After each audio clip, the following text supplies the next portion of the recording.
กับสบายดีพี่น้องสุขุสุขคนเด้อพี่น้องเลยเนาะบ่ว่าจะเป็น FC ทางลาวหรือว่าทางไทยภายในหรือว่าต่างประเทศเนาะพี่น้องเลยยินดีต้อนรับเข้าสู่ช่องหมอเคนก้อยเนาะมื้อนี้หมอเคนก้อยก็สิมาบอกกับพี่กับน้องเนาะกับFC ผู้ติดตามหมอเคนก้อยอยู่พี่น้องเลยเนาะหลังจากนี้ต่อไปก็หมอเคนก้อยก็คือสิอย่าอ่า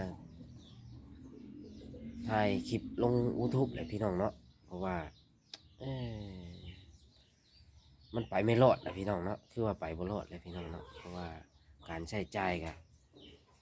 บ่มีพี่น้องเลยเนาะหมอแข้งก้อยก็คิดท้อนักใจเลยช่วงนี้เออบ่จักเงินเวียกบ้านการเมืองหลายสิ่งหลายอย่างพี่น้องเนาะค่าทางก็ยังบ่ได้จ่ายนี่เป็นล้านพี่น้องเลยกับหมอแข้งก้อยก็บ่ฮู้สิเฮ็ดจังไดเนาะช่วงนี้ก็ สู่อยู่เนาะไปค้าขายง่ายมืออยู่แต่ว่า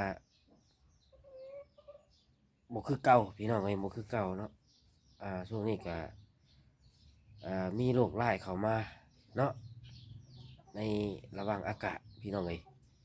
คนเป็นหวัดเป็นไอหลายดีนี่พี่น้องเนาะไปขายกระต้มขนมก็บ่ได้ขายเนาะพี่น้องตอนนี้ก็ได้ก็เลยเฮ็ดให้ขาดทุนขาดกำไรพี่น้องเนาะ อ่าโอเคก้อยก็สิหยุดพักจักระยะหนึ่งพี่น้องเนาะถ้ามีเงินต่อสู้ก็สิสู้ไปอ่าตอนนั้นก็ปะลาห้างไป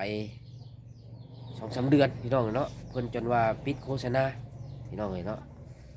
อ่าโอเคก้อยก็ไปพื้นผู้ใหม่แล้วก็ไปให้ผู้เขาสร้างอ่า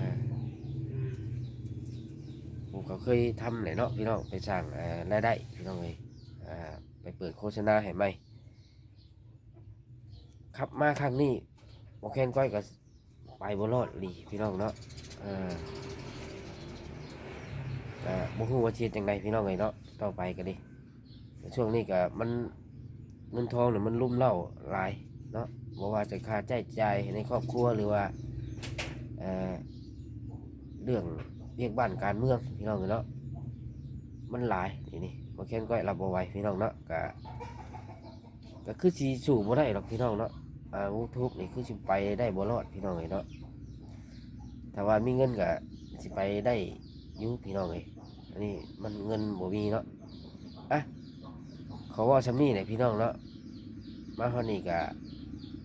ขอจบคลิปไว้ซำนี้ก่อนพี่น้องเอ้ยเนาะอ่าขอขอบใจผู้ที่เบิ่งที่ชมหมอแคนก้อยตลอดมาเนาะผู้ที่อ่าให้กำลังใจพี่น้องเลยเนาะมาฮอดนี้ขอคำว่าสบายดีพี่น้องเลยเนาะ